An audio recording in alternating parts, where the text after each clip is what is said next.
जीत fix.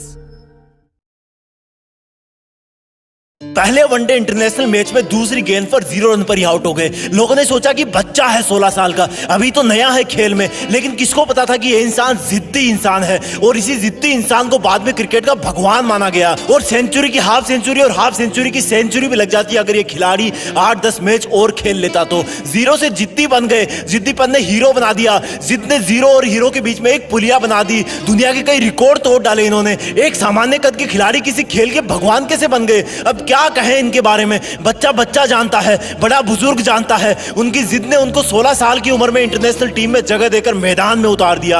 एक question पूछूंगा मैं आज, तुम अपनी लाइफ में कितना बड़ा पाना चाहते हो? अब वो चाहे सफलता हो, पैसे हो या फिर नाम हो, सोच के बताओ। अल्बर्ट आइंस्टीन जितना बड़ा, जिनका नाम अभी तक किताबों में चलता आ रहा है, और जब तक इस पृथ्वी पर जीवन रहेगा और जब तक विज्ञान है ना, तब तक अल्बर्ट आइंस्टीन की छाप कोई विज्ञान की किताब से नहीं हटा सकता। अरे पृथ्वी भी रहे या ना रहे, लेकिन उनके साइंस के फॉर्मूले तो हमेशा ही सच रहेंगे। ऐसा कैसे हुआ? स्कूल में मंदबुद्धि कहा जाने वाला विद्यार्थी इतना बड़ा इंसान कैसे हो सकता है? क्योंकि उनमें जिद थी कि मैं अपने हिसाब से पढ़ूंगा, अपने हिसाब से खोजूंगा। जिद थी कि बस करता रहूंगा। बनना चाहते हो इतना बड़ा? वापस आते हैं अपने कंट्री में। ज्यादा पुरानी बात नहीं है, रतन टाटा जी ने एक कार लॉन्च की इंडिया में, नहीं चली, घाटा होने लगा। जब ज्यादा घाटा होने का अंदेशा हुआ तो अपना कार व्यापार बेचने चले गए किसी और कंपनी के पास ताकि और लॉस ना हो। वहां मीटिंग करी, मीटिंग में जवाब मिला कि जब आपको कार व्यवसाय के बारे में जानकारी नहीं है तो क्यों करते हो कार व्यापार? डील वहीं पर छोड़ दी। वापस आते टाइम रास्ते में सोचते रहे कि बहुत हो गई बेइज्जती, अब मैं दिखाता हूं कि टाटा क्या चीज है। मेहनत करी,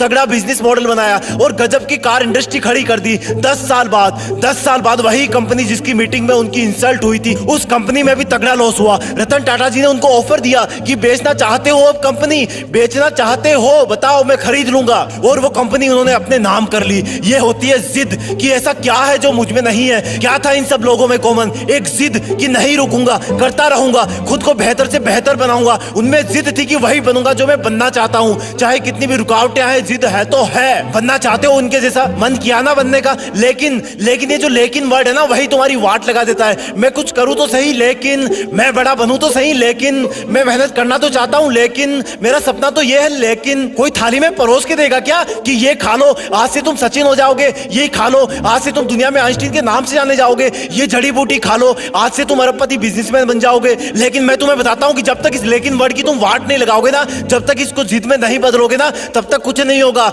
लेकिन पहले ये बताओ कि क्या खास था इन लोगों में? सोचो, क्या उन्होंने अवतार लिया था? क्या वो प्रकट हुए थे? क्या खास था इन लोगों में जब वो दुनिया में आए थे? वही हाथ पैर, वही आंखें, नाक कान मुंह पेट गला सब कुछ वही ना। उनके शरीर में भी इंसान का ही खून था ना, वही मिट्टी का शरीर था ना। क्या ये सोने चांदी के बने थे? क्या ऊपर वाले ने इनके कान में कोई गुप्त मंत्र फूके भेजा था कि जाओ तुम सचिन बनोगे, जाओ तुम रतन टाटा बनोगे, जाओ तुम आइंस्टीन बनोगे? चलो एक और एग्जांपल देता हूं। जब तुम्हें एक दिन के लिए कोई रूम में अकेले बंद कर दे तब तुम क्या करोगे? जब तुम्हें एक हफ्ते के लिए रूम में बंद कर दे तब तुम क्या करोगे? और टाइम पीरियड बढ़ाऊं, जब तुम्हें एक महीने के लिए रूम में अलग थलग बंद कर दे तब तुम क्या करोगे? नहीं, अभी भी नहीं हुआ। अगर तुम्हें 1 साल के लिए किसी काल कोठरी में बंद कर दिया जाए तब तुम क्या करोगे? जान निकल जाएगी ना। अब मैं तुम्हें एकदम से कहूं कि नहीं यार, तुम्हें तो 27 साल तक जेल में रहना है, तो तुम तो जीने की उम्मीद ही छोड़ दोगे ना, क्योंकि बाहर आओगे तब तक शरीर कमजोर पड़ जाएगा, आंखें धुंधली हो जाएगी, तुम्हारे कई बुजुर्ग रिश्तेदार परलोक सिधार जाएंगे, शायद तुम्हारी पर्सनल लाइफ भी तहस नहस हो जाएगी। लेकिन क्या कोई सोच सकता है कि एक इंसान को 27 साल जेल में रहना पड़ेगा,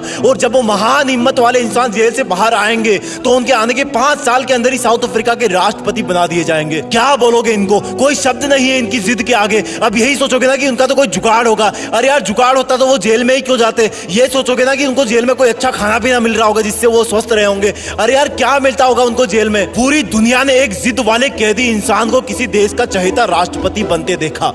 भारत से भी भारत रत्न अवार्ड जीत करके ले गए वो, करोड़ों दिल जीत के ले गए वो।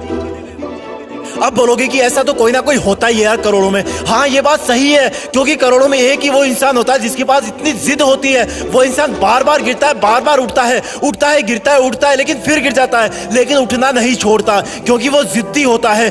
जिद, सिर्फ एक जिद होती है उनमें, बाकी सब सेम होता है। वो हम सब जैसा ही पैदा होता है, लेकिन जब दुनिया से जाता है ना, तो दुनिया का बच्चा उनको मिस करता है। हर न्यूज चैनल, हर अखबार उनके जाने का गम करता है कि हमने एक महान इंसान को खो दिया। अब शायद कोई ऐसा नहीं कर पाएगा, क्योंकि वो मानव से महामानव बन जाता है, क्योंकि वो मेहनत करने की हदें पार कर जाता है, काम करते रहने की जिदें पार कर देता है। वो एडिसन की तरह बल्ब बनाने के लिए हजारों बार फेल हो जाता है, लेकिन फिर भी जिद करता है कि रुकना मेरा काम नहीं, जब तक यमराज ना आ जाए तब तक आराम नहीं। यमराज भी आएंगे तो बोलूंगा कि सर थोड़ी सी मेहनत और कर लेने दो प्लीज। जिद मत छोड़ना मेहनत करने की, हद पार कर जाना जिद करने की, तभी बनोगे महान, तभी रखेगी दुनिया तुम्हें जाने के बाद याद। लेकिन इस लेकिन वर्ड को ना तुम डस्टबिन में फेंक देना, अपने आप से जंग के लिए माथा टेक देना, जिद में खुद को झोंक देना, अपने आलस को ठोक देना।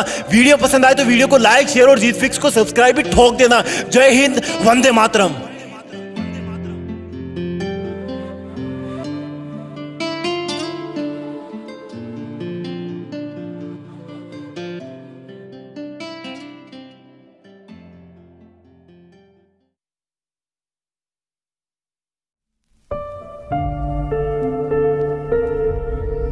जीत फिक्स।